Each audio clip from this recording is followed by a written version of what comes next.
We're diving into the wildest, weirdest, and most I can explain officer tales of criminal snitching in history before 1970. These are the people who made loose lips sink ships, less of a warning and more of a career strategy. So grab your wire, your fake mustache, and maybe a lawyer. Let's meet history's most infamous tattletales. 1. Judas Iscariot, the OG informant, circa 33 CE. Kicking things off with the world's most famous snitch, Judas Iscariot.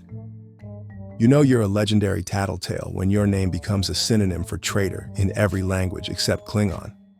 Judas wasn't just a snitch, he was a budget snitch. The man sold out Jesus for 30 pieces of silver. In today's money, that's still not enough to get avocado toast in Brooklyn. He didn't just betray a friend. He made it weird by identifying Jesus to the Roman guards with a kiss. That's not just betrayal, that's betrayal with a flair for the dramatic. And what did Judas get for his trouble? A starring role in every Easter play ever, and the title of history's numero uno backstabber. If you've ever been snubbed by a friend, just remember, at least they didn't set up your arrest with a smooch. 2. Guy Fawkes' Secret Santa, the anonymous letter writer, 1605 England.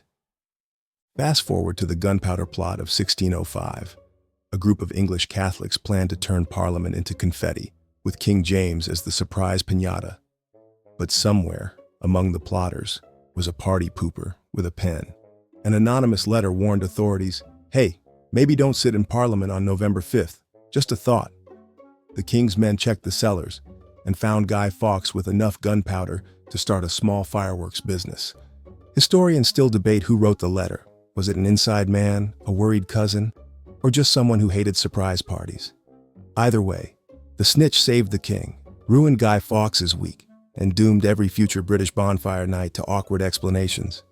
We're burning this guy in effigy, but in a fun way. 3. Benedict Arnold, America's two-timing turncoat, 1780 USA.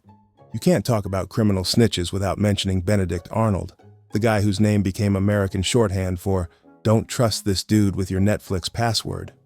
Arnold started as a hero in the Revolutionary War, then flipped sides faster than a pancake at an IHOP. He not only betrayed the Americans to the British, he also managed to snitch on British spy John Andre to save his own skin, basically betraying his new friends and his old ones. That's snitching at Olympic level. Arnold's reward?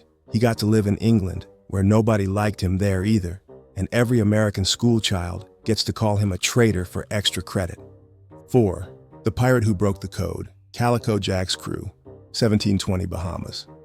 Let's talk pirates. They say there's honor among thieves, but there's also a lot of, "Please don't hang me, officer. I'll tell you everything." When pirate Captain Calico Jack Rackham was finally caught, it wasn't because of a dramatic sword fight or a naval chase. It was because one of his crew turned state's evidence faster than you can say. "I'm not going to jail." The British offered a pardon, and suddenly the pirate code became the pirate suggestion. Jack's crew sang like parrots at feeding time. Calico Jack got the noose, his crew got lighter sentences, and the era of trust no one officially began. Moral of the story: X marks the spot, but so does your shipmate's confession. 5. The canary who sang on Capone, Easy Eddie O'Hare, 1930s Chicago. Al Capone was America's most feared mob boss, but even Scarface wasn't safe from a chatty lawyer.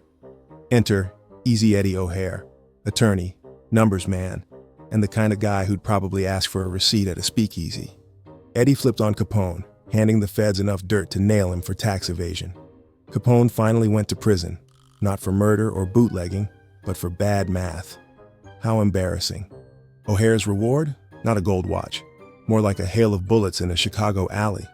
On the bright side, his son later became a decorated World War II pilot, which proves that sometimes snitches' families get airports named after them.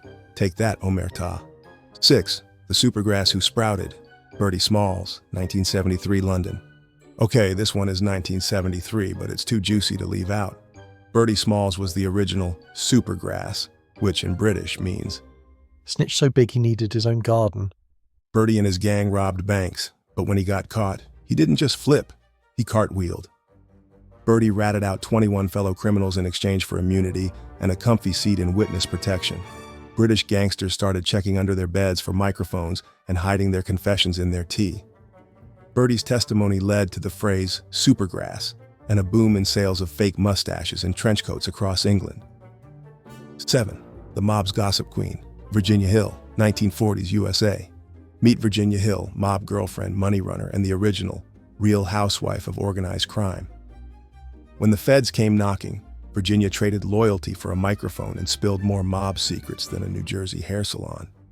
She testified about Bugsy Siegel, the mafia's finances, and even how the mob laundered money in Las Vegas, proving that what happens in Vegas mostly ends up in court documents.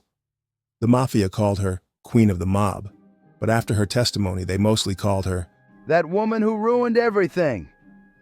If you picture her testifying with a martini in one hand and receipts in the other, you're probably not wrong. 8. Kid Twist, Abe Relis, the hitman who couldn't keep quiet, 1940s New York. Abe Kid Twist Relis was Murder Inc.'s top hitman until he got caught and decided to become Murder Inc.'s top snitch. Imagine the shock at the next underworld meeting. Wait, Abe's now working for the good guys? Abe sang so loudly, he put half of Brooklyn in the witness box and sent his own bosses to the electric chair. He was set to testify against mob legend Albert Anastasia until he mysteriously fell out of a guarded window. Either the guards were doing gymnastics or someone was doing window management. If your nickname is Kid Twist, maybe don't trust the furniture. 9. The cellmate who couldn't zip it, Willie Sutton's blabbermouth buddy, 1950s USA. Willie Sutton was America's most charming bank robber. He robbed banks because, as he famously said, That's where the money is. but clever as he was, he couldn't outsmart one thing: a cellmate with a loose tongue and a desperate need for a plea deal. Sutton's cellmate tipped off the cops about his next heist in exchange for a lighter sentence, and maybe some extra Jell-O in the cafeteria. Sutton was caught, and the cellmate became the prison equivalent of that guy you never want on your trivia team. Rule number 1 of prison: don't trust anyone who asks how you're planning your next robbery. 10. The heroic snitch, Rose Czar, World War II, Poland. Not all snitches are villains. Meet Rose Czar, the bravest tattletale you've never heard of. During World War II, Rose survived by hiding in plain sight as a housekeeper for a Nazi officer. But instead of keeping her head down, she passed information to the Polish resistance, risking her life every single day. She smuggled secrets, warned others, and saved lives, proving that sometimes snitching is literally heroic. Rose's legacy? She lived to tell her story and made tattling a life-saving act of resistance. If history had more snitches like Rose, maybe it would be less of a dumpster fire. So next time someone says snitches get stitches, remember, they also get headlines, history books, and occasionally airports named after them.